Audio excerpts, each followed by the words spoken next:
Good morning and welcome to another week and another episode of the Competition Timeout. I'm your host, Nando, as you already know. And welcome. What a weekend. The madness has begun, and we'll get to the madness and everything that happened real quickly before I continue. Once again, thank you for all the support and the the listens. If you like what you're seeing here for the Competition Timeout, please like, share, and comment and all of that. It's really appreciated. Also, all the other shows that are on the channel I'm involved with. Check those out, share them, like all that. Be greatly appreciated. So, yes, it is March, and that means that the madness has begun. Before we get into all the details of the madness, let's talk about the madness that has been happening in the NFL. As usual, the NFL is king. It might take a couple of weeks off after the Super Bowl, but they turn it back up, and then they're going to take a couple of weeks off, and then it's the draft, and then they're going to take a couple of weeks off, and then we're at training camp. That's the NFL. Can't really go without it.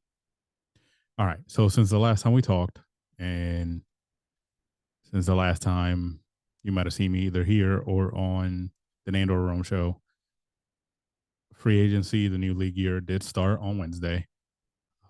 All these rumored signings and things like that were made official. But things kept happening as the week kept going. Obviously, as we knew the weekend before going into free agency, that Russ was signing with the Steelers. That I think that started a domino, obviously, that we'll get to real quick. So people signing, people leaving. The Commanders traded with the Seahawks. They sent Sam Howell over there to the Seahawks for like some pick swaps, things like that. Uh, so then that was the worst QB trade, I guess you could say. Then out of nowhere, and I'm okay with it because it's just a backup role. Out of nowhere, the Eagles trade for Kenny Pickett from the Steelers. They gave the Steelers a third, got back a fourth, and an extra pick, and they gave up a seventh as well, or something like that. And the Eagles get a backup quarterback, Kenny Pickett, who is from the area. So Kenny Pickett is the backup in Philly for right now. A couple days later, the bombshell drops. Everybody's wondering, like, what is Justin Fields staying? Is he going? The Bears going to trade? What's going on? And then the reports were later in the week that they're not getting a lot of calls. He might not be valued as high as we think. And out of nowhere, very shocking, but I get it. Uh, the Steelers, after trading Kenny Pickett, trade for Justin Fields for a 6th-round pick that can convert into a fourth based on play time. So the Steelers get him, and some people are like shocked because of the value, how much they got, or how much they didn't get. The Bears, that is, for whatever. The Bears have a bunch of picks in the top few rounds, so they're fine. It was a luxury for them to get something high for Fields. They didn't. There's a report, and I right now don't have who reported it, but supposedly Fields had a lot of say. The team listened to Fields. Well, they asked Fields like where he wanted to go because supposedly there was a lot of teams. There was a couple teams interested, not a lot, but a couple teams interested, and some of them had an established quarterback. Uh, and he had a desire to go to Pittsburgh out of all the teams. Obviously, we're never going to know why until like probably after he retires, or maybe he'll answer it at the press conference or something. But you know, obviously, I feel just stepping into Justin Fields' head, I feel like this is probably where he feels is the best place he can get a spot. Obviously, as of right now, Russell is on a 1-year deal. There's a rumor that they're talking long term. I don't know if that's true. Justin Fields could sit there and learn from Russ, who I guess you could say somewhat similar players to an extent. And then also you go to an organization that is not a messy organization. It's been one of the top organizations for years in this league. They have 6 Super Bowl titles. Tomlin hasn't had a losing season since he's been a coach. So he goes to already a very reputable organization that's not a mess. You go to a coach that players have liked a lot more than they dislike him. He's a player's coach, Tomlin. He hasn't had a losing season. He can sit behind Russ, and there's the opportunity. Maybe not this year, but next year. And why not? I think people are ignoring the fact that this is what it was. You know, the Bears were listening, and I think the only reason the Bears listen is because, look, uh, we got enough picks up top, and I think they have a plan, and they've had a good all season, pretty decent all season with all the cap room that they had. I think there were like 1 or 2 going into free agency of how much cap they had, and they spent some of it. They traded for Keenan Allen. They signed DeAndre Swift. Uh, DJ Moore last year. They have a couple picks in the first 2 rounds. I believe it's, to be exact, I'll tell you right now. Let's look at it. Sorry for the. All right. So the Chicago Bears currently in this draft have the first and the ninth. Yeah, I mean, they have 2. They could always trade that ninth. It'll get some back. They got the first and the ninth, the a 3rd round pick, and then a 4th round pick. Like, they're gonna be fine.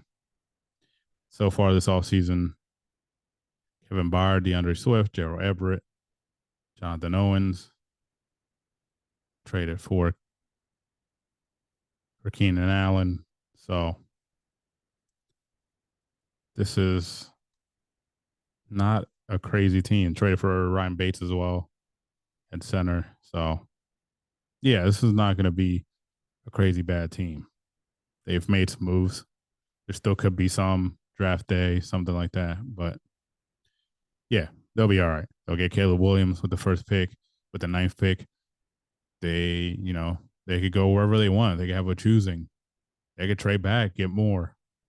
A lot of things that could happen here with that second top 10 pick that they have. They could go wide receiver at 9, but they could go back and get a good wide receiver. It's a good wide receiver class. They could go anywhere, actually, if you think, DJ Moore and Kenny Allen will be good for now. So I think the Bears, I wouldn't, look down on the Bears for this trade and only getting what they got. But anyway, that was a frenzy there. Nothing else free agency wise that's their report. The other night, Devin White is signing a 1-year deal with the Eagles.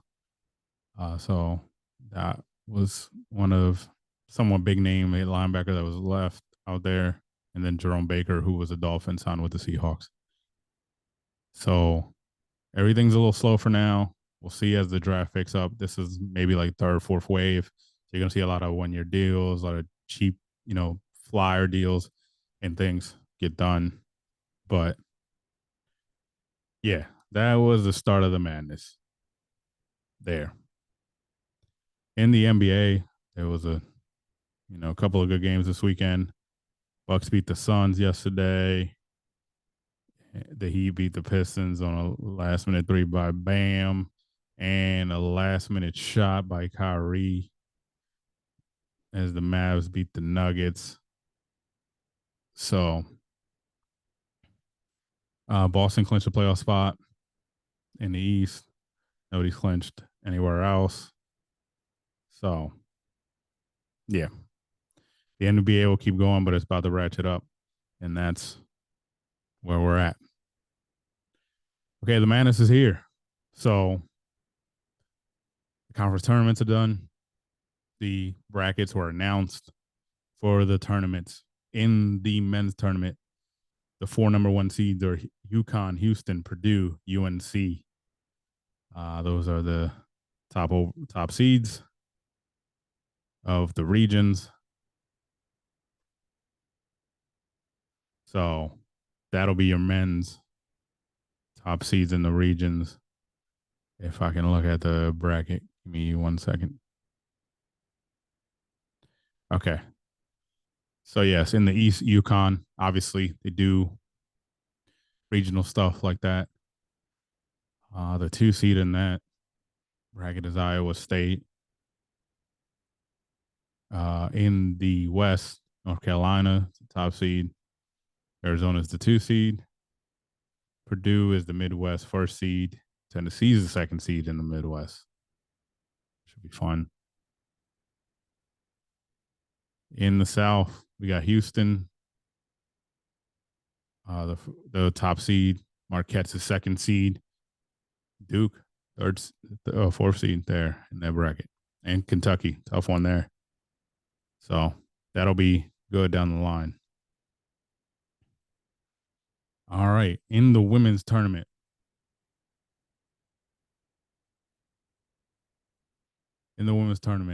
the number 1 overall seed was South Carolina. The other number 1 seeds were Iowa, USC, and Texas. So the interesting part is that people are already looking forward to is that Iowa, they are the number 1 seed in Albany, and the number 2 seed is UCLA, but the 3 seed in that bracket is LSU, which is people are already talking about early talks of rematch down the line with Killen Clark, Angel Reese, and those girls. So that should be fun. South Carolina coming off another undefeated season is the number 1 overall seed. Obviously, Notre Dame's the 2nd seed in their bracket. That should be a fun, thing. We could see South Carolina, North Carolina, right? 2nd round. So that'll be interesting. And then Texas, with Stanford as the 2nd seed there in the Texas bracket. And then USC, the number 1 seed. In their bracket, they get Ohio State as their 2nd seed, with also UConn as the 3rd seed in that bracket. So a lot of possibilities, a lot of interesting things that come up in the women's tournament. Be cool to see everything, go down there. Should be fun. It is March. It is the madness. March, we're only a couple of weeks away, speaking of March, from the start of the baseball season. The first games of the season are next week. Yes, I believe there is a game overseas, because the season will start overseas first. I think it's in South Korea. There will be some games to start.